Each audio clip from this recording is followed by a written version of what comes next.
वकीलों के लिए कुछ खुशखबरी लाई गई है, जिसमें कुछ इंश्योरेंस की बात करी गई है, पेंशन की बात की गई है। तो क्या वाकई में सारे वकील खुश हैं और जो योजना लाई गई है वाकई में धरातल पे उतर पाएगी? तो इस तरह के बहुत सारे प्रश्न उठते हैं। तो इन्हीं सब मुद्दों पे बात करने के लिए हमारे साथ कोडरमा सिविल कोर्ट के जाने माने अधिवक्ता अरुण कुमार मिश्रा जी हैं, जो इसी अधिवक्ता संघ में, कोडरमा अधिवक्ता संघ में ज्वाइंट सेक्रेटरी के पद पे आसीन है। तो चलिए उनसे बातचीत करते हैं। सर, हमारे चैनल में आपका खूब खूब स्वागत है। बहुत बहुत धन्यवाद। सर, अभी एक योजना लेकर के आ रही है सरकार, और उस योजना में बताया गया है कि जो नए वकील हैं या पुराने वकील हैं, उनकी पेंशन की बात करी गई है, उनके हेल्थ इंश्योरेंस की बात करी गई है। तो क्या है ये पूरा मामला? देखिए, सबसे पहले तो मैं इस बात पे स्पष्ट रूप से क्लियर करना चाहूँगा कि स्पष्ट कि देखिए, झारखंड सरकार जो अधिवक्ताओं के लिए जो घोषणा किए हैं, जी, इसमें बहुत अच्छी बात है। सरकार के द्वारा अधिवक्ताओं के बारे में कुछ सोचा गया, लेकिन मेन मुद्दा ये है कि झारखंड में जो ये घोषणा हुई है, उसके पहले सरकार के द्वारा जी बार काउंसिल से कभी कोई राय मशवरा नहीं किया गया। सर, तो ये बताया जा रहा है कि जो महाधिवक्ता हैं, एडवोकेट जनरल, उनके साथ सरकार की चर्चा हुई है और तब जाकर के ये योजना लाई गई है। उनसे चर्चा हुई है, लेकिन बार काउंसिल का जो कमेटी है, जी, उससे ये कभी नहीं राय मशवरा किया गया, या पूरे झारखंड के अधिवक्ता संघ जिला में जितने भी संघ हैं, उससे कहीं राय मशवरा नहीं लिया गया कि हम जो फंड दे रहे हैं किस मद में देंगे, कितना देंगे।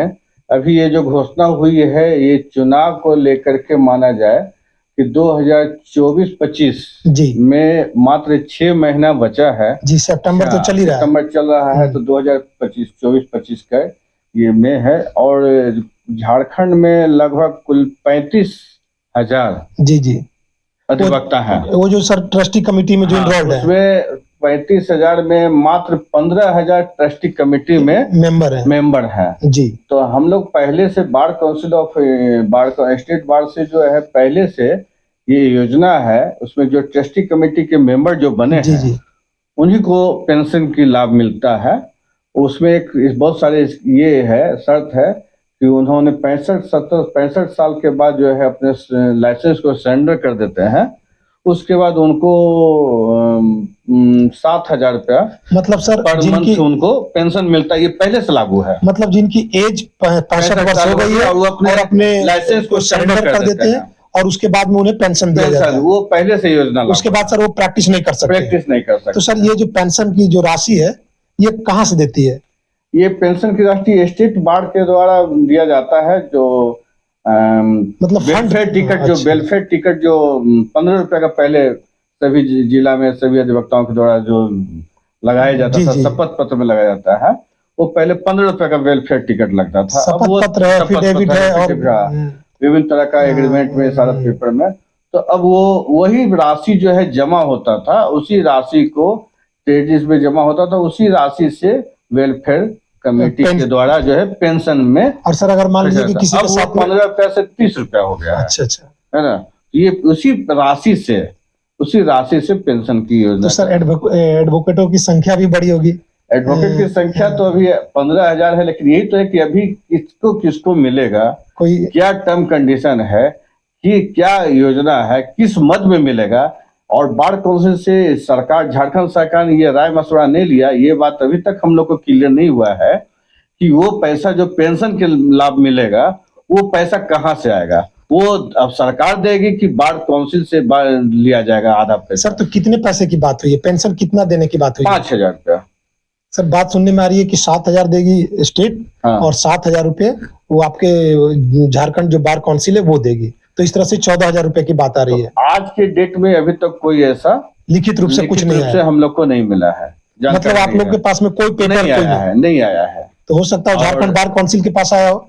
स्टेट बार में भी नहीं आया, स्टेट बार में नहीं आया। और अभी के डेट में ये कोई बताने की स्थिति में नहीं है कि ये जो सरकार जो घोषणा की है किसको लाभ मिलेगी। तो लाभ मिलेगा तो वो मद कितना किस मद में है, मतलब किस मद में है, कहाँ से फंड लाएगी, कैसे प्रोवाइड कराएगी। हाँ। और मतलब कोई भी ढांचा क्लियर नहीं है। नहीं है। सर का जैसा कहना है कि जो भी योजना लाई है एडवोकेट्स के लिए, अब इस योजना में मात्र 9 करोड़ रुपया जो है, जी जी 9 करोड़ रुपया अलॉटमेंट का बात आई, टोटल और 9 करोड़ रुपये आया ये है, तो सोच लीजिए कि 35,000 है अधिवक्ता पूरे झारखंड में। हाँ टोटल। हाँ, तो उसमें जो है उस हिसाब से कहाँ मिलेगा सबको। तो सर तो उसके लिए ट्रस्टी कमेटी का जो है 15,000 को एक सवाल इसमें और उठता है कि अगर आपने 9 करोड़ की बात करी तो जितने भी इनरोल्ड अधिवक्ता हैं सभी का लाभ नहीं मिला है। तो सभी की तो अलग बात है, उसमें यह भी कहा गया है कि उनके फैमिली मेंबर्स को भी 5 लाख रुपए का बीमा कराया जाएगा। तो सर पता नहीं कि किनके 2 बच्चे हैं, किनके 4 बच्चे हैं, तो राशि कुछ क्लियर नहीं हो पा रहा है। राशि क्लियर हुआ है न, इस योजना के बारे में क्लियर बताया गया है, कोई क्लैरिटी और न ही आज तक राय मशवरा किया गया कि हम ये दे रहे हैं, इसमें कहाँ कहाँ त्रुटि है, क्या कैसे। अच्छी बात है, सरकार सोचा है, और हम तो यही सरकार से कहेंगे कि जब उन्होंने विधानसभा में पास किया है, जितना जल्द से जल्द हो सके उसको इम्प्लीमेंट करें, है ना। तो सर अभी तो लाभ मिले। एक चीज और सर, जो नए अधिवक्ता थे उनके बारे में कहा जा रहा है कि उन्हें 5,000 रुपए दिया जाएगा, जबकि पहले 1,000 रुपए दिए जा रहे थे। तो सर वो 3 साल के लिए, 3 साल के लिए। लेकिन सर एक त्रुटि ये भी देखने को आया कि कुछ अधिवक्ताओं को ये कहा गया था कि वो जो राशि मिलेगी जब से आपकी शुरू होगी तब से 3 साल तक मिलेगी। लेकिन यह भी देखने को आया है कि अंदर पता नहीं क्या मीटिंग हुआ, ये मैं बात कर रहा हूँ झारखंड बार काउंसिल की अंदर की, तो वहां पे क्या क्या बातें हुई आपस में, और जिस दिन से दिया गया था उसको नहीं मतलब काउंट किया गया, वो टोटल नंबर को काउंट कर लिया गया कि जब से वो अधिवक्ता इनरोल्ड हुआ है। तो सर इसमें क्या कहना चाहेंगे? देखिए, इस मैटर पे क्लियर है कि बार काउंसिल, स्टेट बार जितने भी नियम बनाए हैं फॉलो तो उसी से, वही नियम से होगा। बिल्कुल, सरकार को भी उसी नियम के तहत चलना है जी। और सरकार अगर अपनी योजना है तो फंड कहाँ अलॉट किया है, उसके लिए स्टेट बार से उन्होंने लिस्ट मांगता, चर्चा करता, कहाँ कठिनाई हो रही है, कितना फंड की जरूरत है, किस मद में देंगे, ये सब तो कोई चर्चा नहीं हुआ, अचानक घोषणा किए हैं उन्होंने। और मेन मुद्दा तो हम लोग को, उसके अलावा एक मुद्दा ये भी है कि झारखंड में एडवोकेट प्रोटेक्शन एक्ट लागू होने चाहिए। बिल्कुल, ये बहुत बड़ी मुद्दा है कि जो एडवोकेट प्रोटेक्शन एक्ट की बात की जा रही है, ये आए दिन सुनते आता हूं कि अगर कोई, खास करके क्रिमिनल लॉयर की बात करूं तो उन्हें डर लगता है, कभी जज को मार दिया जाता है, कभी एडवोकेट को मार दिया जाता है, तो इनकी सुरक्षा, इनकी देखभाल कौन करेगा, इनकी परिवार की देखरेख कौन करेगा। तो इसके लिए एक योजना होनी चाहिए, एक्ट होनी चाहिए कि जो इनको बल दे, शक्ति प्रदान करे। इस मुद्दा पर सरकार तो कभी गंभीर रही ही नहीं है, ये सरकार क्या, कोई सरकार, बिल्कुल कोई सरकार जो है इस मुद्दा पे तो कभी चर्चा की नहीं है, उस पर गंभीरता से विचार नहीं किया है। अब देखा जाए, लगातार रांची में अधिवक्ताओं की हत्या हो रही है। बिल्कुल सर, राजधानी है, और सीएम इस संबंध में एक शब्द भी प्रयोग नहीं किए हैं कि हम प्रोटेक्शन एक्ट अधिवक्ताओं की सुरक्षा के लिए भी हम गंभीर रूप से, गंभीरता से विचार कर रहे हैं। कभी नहीं, इस चीज का चर्चा नहीं है। इसलिए जो पेंशन योजना जो लागू हो रहा है, बीमा योजना, उसमें सभी अधिवक्ताओं को लाभ नहीं मिलने जा रहा है, पहली बात। दूसरी बात है कि ये कार्यकाल 24-25 का है, अगर लागू ही करना था तो 25-26 भी कर देते लागू। बिल्कुल, अभी 6 महीना है, फिर तुरंत चुनाव आने वाला है। सर एक प्रश्न यहीं पर ये उठता है कि जो एडवोकेट जनरल है वो तो बार के लिए सोचते हैं, अधिवक्ताओं के लिए सोचते हैं, तो क्या इन बातों को उन्होंने मुख्यमंत्री के सामने नहीं रखा? देखिए,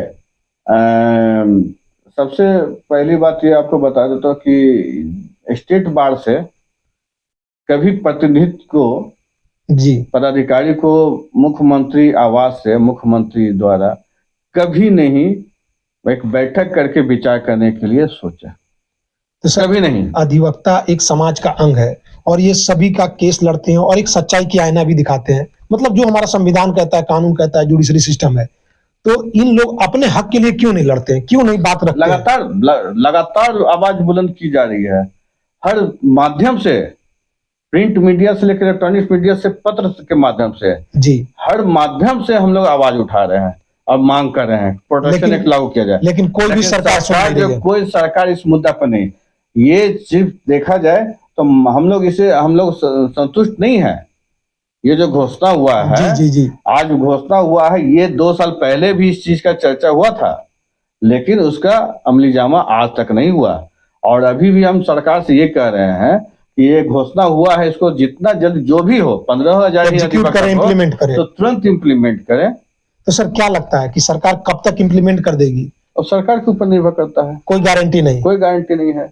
तब तो एक अब तरह से देखा जाए ना जी कि वो उन्होंने कभी जानने का कोशिश नहीं किया कि झारखंड में कितने अधिवक्ता हैं, जब और क्या क्या लाभ है, क्या क्या लाभ देना है, क्या प्रॉब्लम है, जी। कि एक सिस्टमंडल को बुला कर बात करते हैं तो बिल्कुल। हो सकता है इससे और अच्छी योजना पे होता। बिल्कुल अगर बिल्कुल। सरकार की मंशा सही है तो हम चाहते हैं कि इसको लागू बिल्कुल। करें। अगर सरकार की मंशा सही है और वाकई में कुछ करना चाहती है वकीलों के लिए, तो बार काउंसिल में जितने भी काम कर रहे हैं क्या स्थिति है उनको जानना चाहते हैं, तो उनके साथ में बैठक करे, कलेक्ट करे डेटा कि एग्जैक्टली क्या सिचुएशन है, तब जाकर के कोई भी योजना बनाए। और ऐसा कि सर जितने भी अधिवक्ता हैं झारखंड में जी। सभी के लिए वो लागू हो जाए, बिल्कुल, तभी माना जाएगा कि अधिवक्ताओं के लिए आपने कुछ सोचा है। बिल्कुल। पहला, और दूसरा, सबसे पहले जितना जल्दी से जल्दी हो सके एडवोकेट प्रोटेक्शन लागू हो जाए। तो सर का यही कहना है कि जो भी योजना आया है, कम से कम कुछ भी अगर आप कहते हो तो उसको धरातल पे लाओ और लागू करो, एग्जीक्यूट करो, चुनावी मुद्दा मत बनाओ। सर यहीं पर एक और प्रश्न, बहुत सारे नए नए लड़के आ रहे हैं, क्योंकि ये जो लॉ का फील्ड है ना बहुत अट्रैक्शन वाला है, पढ़ते समय बहुत मजा आता है, नए नए चीजों को जानना होता है। तो देखा ये जा रहा है कि जब नए बच्चे आते हैं, तैयारी करते हैं, अच्छा से पढ़ाई करते हैं, लेकिन जब कोर्ट में जाते हैं तो उनको हक्का बक्का बनसा हो जाता है, मतलब दूसरे टाइप का उनको लगता है कि हमने जो थ्योरी पढ़ा है और यहाँ पे हो रहा है वो कुछ अलग है, और कुछ समय के बाद में वो छोड़ देते हैं। बहुत ऐसा देखने को मिल रहा है। देखिए, इसका 2-3 कारण है। पहला एक कारण ये है कि जितने भी ये विधि विद्यालय है जी, विधि विद्यालय जितने भी हैं उसमें प्रॉपर में पढ़ाई नहीं होती है, प्रैक्टिकल नहीं होती है। मतलब प्रैक्टिकल की बात कर रहे हैं आप? हाँ, कि जितने भी विद्यालय हैं वो जो पढ़ाई प्रैक्टिकल नहीं करा रहे हैं। चाहिए, जो पढ़ाई होनी चाहिए वो नहीं होती है, पहला। दूसरी बात, जब न्यायालय में आते हैं तो न्यायालय में आने के पहले, न्यायालय में जब आते हैं तो ये पेशा में जो है आपका थोड़ा पेशेंस चाहिए, धैर्य चाहिए। और दूसरी बात है कि उसमें सहयोग की भी, सभी जूनियर अधिवक्ताओं को सहयोग की भी अपेक्षा है हर क्षेत्र वालों से। जी। सरकार के साथ सरकार भी सहयोग करे, सीनियर अधिवक्ता भी सहयोग करें। सर देखा ये जाता है मैं आप बीती भी बता रहा हूँ है कि अगर कोई नए बच्चे गए तो सर मान लीजिए 90s का समय अलग था, वहां 10 रुपये में काम हो जाता था। अभी 200 रुपये में सर तो क्या भाड़ा कर लेंगे, क्या खाएंगे, तो उनका अपना चलना मुश्किल हो जाता है। तो इसकी वजह से कई बच्चे भाग जा रहे हैं। नहीं, देखिए, इसमें स्पष्ट रूप से हम ये बता देता हूँ, जी, जी। किसी को अच्छा लगे, किसी को नहीं लगे। नहीं ये सर हमारी बात नहीं है, ये पब्लिक में मैसेज जाना चाहिए, जो नए बच्चे आ रहे हैं उनको मैसेज जाना चाहिए। नहीं, ये एक चीज है कि अगर कोई वकालत करना चाहते हैं, जी, वकालत पेशा में है, जी जी, तो ये उनका थोड़ा बैकग्राउंड भी स्ट्रांग रहनी चाहिए। बिल्कुल। तो जितने भी मेरे भाई लोग सुन रहे हैं सर को, ये जान ले कि अगर वकालत करना चाहते हैं तो आपको बैकग्राउंड मजबूत करके आना पड़ेगा, चाहे आप जैसे करें।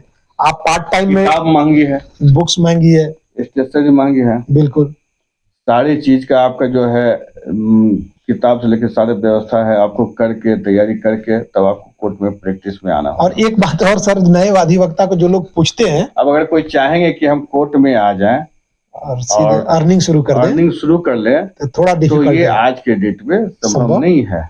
जी बिल्कुल। उसका परसेंटेज 1-2% ही है। तो सर उनको, जो सीनियर अधिवक्ता है, आप जैसे हैं, जाने माने अधिवक्ता हैं, आपको सारे लोग जानते हैं यहाँ पे, और सबके हक की लड़ाई भी लड़ते हैं, और एडमिनिस्ट्रेशन की भी देखरेख करते हैं अपने अधिवक्ता में, संघ में। तो उसमें नए बच्चों के लिए आप कुछ सोचे जो आते हैं? नए बच्चे के लिए हम लोग फंड क्रिएट कर रहे हैं।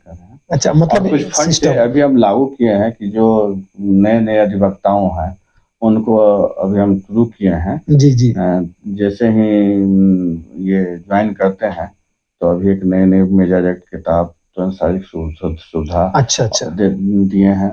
उसके बाद किसी तरह का कोई प्रॉब्लम है उनके साथ हम हैं, लेकिन वो माना जाए कि वो परिपूर्ण नहीं है। बिल्कुल। वो जो है ना, उसको अभी बहुत सारी सुविधा चाहिए। बिल्कुल सर। बहुत सारी सुविधा। अब वो यहाँ क्या होता है कि वो कोर्ट आते हैं जूनियर अधिवक्ता लोग और चिंतित रहते कि हमें घर पे जा करके घर को भी देखना है और बिल्कुल सही सर। न्यायालय की भी बात काम करना है और घर भी देखना है। और एक परेशानी अलग होती है, परेशानी सरकार की तरफ से कोई ऐसा योजना नहीं है। ये होनी चाहिए। जब इतने इतने फंड जाते हैं, टैक्सेस जाते हैं, तो सरकार को भी सोचना चाहिए। अगर सरकार सहयोग करेगी तब तो नए अधिवक्ता निकल के आएंगे, और नए अधिवक्ता आएंगे तो राज्य के लिए, देश के लिए अच्छा करेंगे। तो हमने अभी सर से बहुत सारी बातें करी। बुनियादी ढांचा कमजोर है, इसके चलते अधिवक्ताओं लोग चाह करके भी अच्छा परफॉर्मेंस। और सर मेरा एक भी मानना है, मतलब चूंकि मैं भी लॉ का स्टूडेंट हूँ, वकील भी हूँ, तो एक मानना है कि जो पढ़ाई हो रही है थ्योरी के साथ साथ सबसे ज्यादा प्रैक्टिकल पे कॉलेज में ही जोर दिया जाए। और प्रैक्टिकल वहीं से, और प्रैक्टिकल ऐसा होना चाहिए कि जैसे हमें फाइल करना है तो कैसे हमने प्लेंट को फाइल किया, लिखा, ड्राफ्ट किया, और फिर कहाँ फाइलिंग करनी है, फिर क्या प्रोसीजर हुआ, और अगर कोई केस है तो उस केस में क्या क्या चीजें हुई, मतलब वो क्या बोलते हैं, जो सिचुएशन चलता है सर, जैसे एविडेंस पर है और उसका स्टेज होता है, तो स्टेज कोर्ट की प्रक्रिया के जितने भी ये है उसको अगर कॉलेज लाइफ में ही, कॉलेज में क्लास में ही अगर प्रॉपर वे में अगर उसको बताया जाए, क्लास करवाया जाए तो वो कुछ बेहतर कर सकते हैं और अच्छा इन्वायरमेंट मिले, तो स्टूडेंट जो है, जो एडवोकेट कल होकर प्रैक्टिस में आएंगे तो उनको मान के चला बहुत सारी कठिनाई जो पहले फेस करते हैं उसे फेस करने तो इसमें मैं सरकार से भी ये कहना चाहूंगा कि जितने भी विधि कॉलेज चल रहे हैं उनमें ऐसा आप निर्देश जारी करें कि जितने भी बच्चों को पढ़ाया जाए उनको प्रैक्टिकल भी प्रॉपर वे में दिया जाए, केवल उनको डिग्री होल्डर ना बनाया जाए। क्योंकि अगर आप केवल लागू कर देते हैं और ध्यान नहीं रखते हैं तो अंदर क्या चलता है वो तो जो कॉलेज वाले आके बता देंगे, आप वही सुन पाएंगे। ऐसा होता है सर, क्योंकि ये जनरल बात है। तो इसमें राज्य सरकार को भी ध्यान देना चाहिए, केंद्र सरकार को भी ध्यान देना चाहिए, और जो अधिवक्तागण है, ये पेशा, वकालत पेशा बहुत ही चुनौतीपूर्ण है। बिल्कुल सर। इस चुनौतीपूर्ण पेशा में इसमें जो है देखा जाए कि हर वर्ग के लोग, हर तबके के लोग जो हैं जब न्यायालय के शरण में आते हैं तो उन्हें अच्छा से अच्छा रिजल्ट, अच्छा से अच्छा जजमेंट, जो नेचर जस्टिस जिसको कहा जाए, वो पाने के लिए इसमें बहुत बेसिक चीज को स्ट्रॉन्ग करने की जरूरत है। तो अभी आप सुन रहे हैं जाने माने अधिवक्ता अरुण कुमार मिश्रा सर को, जो सिविल कोर्ट कोडरमा में प्रैक्टिस करते हैं, और इनके द्वारा बहुत सारे ऐसे केसेस हैं जो मैंने अपने आंखों से देखा है कि लड़ते हुए, तो काफी इनसे इंस्पायर भी हूँ। और हमने इनसे ढेर सारी बातें करी, प्रोटेक्शन एक्ट पे बात करी, एडवोकेट प्रोटेक्शन एक्ट, उसके अलावा जो सरकार के द्वारा स्कीम योजना लाई जा रही है, चाहे वो हेल्थ को लेकर के हो, और ये जो सहयोग राशि देने की बात आ रही है उस पर बात करी। इस तरह से बहुत सारे विषयों पे इसी फील्ड में, लॉ के फील्ड से हमने बात करी। तो अगर आप लोगों को कुछ सीखने को, जानने को मिल रहा है तो आप सब्सक्राइब करें, और अगर फेसबुक पे देख रहे हैं तो इसको फॉलो करें और लोगों तक इसको बढ़ाएं, शेयर करें, क्योंकि सबसे ज्यादा इंफॉर्मेशन पहुंचेगा तभी आप जागरूक हो पाएंगे। और आज के डेट में नॉलेज क्या है पता है, इंफॉर्मेशन ही नॉलेज हो गया। पहले आप इंफॉर्मेशन लेंगे तभी जान पाएंगे कि एग्जैक्टली क्या चल रहा है। तो आशा करते हैं कि आप लोगों को ऐसे ही नए नए रोचक जानकारियां, या फिर नए नए कोई भी घटना घटित हो रही है और जो ज्ञान की बातें हैं, मैं आपके पास लाता रहूंगा। तो फिर मिलते हैं नए वीडियो के साथ में, तब तक के लिए जय हिंद। और सर आपका ये फिर से एक बार बहुत बहुत स्वागत है कि आपने समय निकाला और मेरे दर्शकों के लिए दिया। चलते चलते सर कुछ कहना चाहेंगे तो कह दीजिए सर। मेरा सभी नए अधिवक्ताओं से, नवयुवक अधिवक्ताओं से एक सलाह है कि आप जितने मेहनत कीजिएगा, पहले एक हर केस को एक चुनौती के पूर्ण के रूप में आप उसको स्वीकार करें और उसके पीछे मेहनत करें। सफलता आपके हाथ में है, एक समय आएगा कि आपकी पहचान अपने आप बन जाएगी। बिल्कुल सर। तो सर ने वकालत के लिए गुरु मंत्र भी दे दिया है। फिर मिलते हैं नए वीडियो में, तब तक के लिए जय हिंद।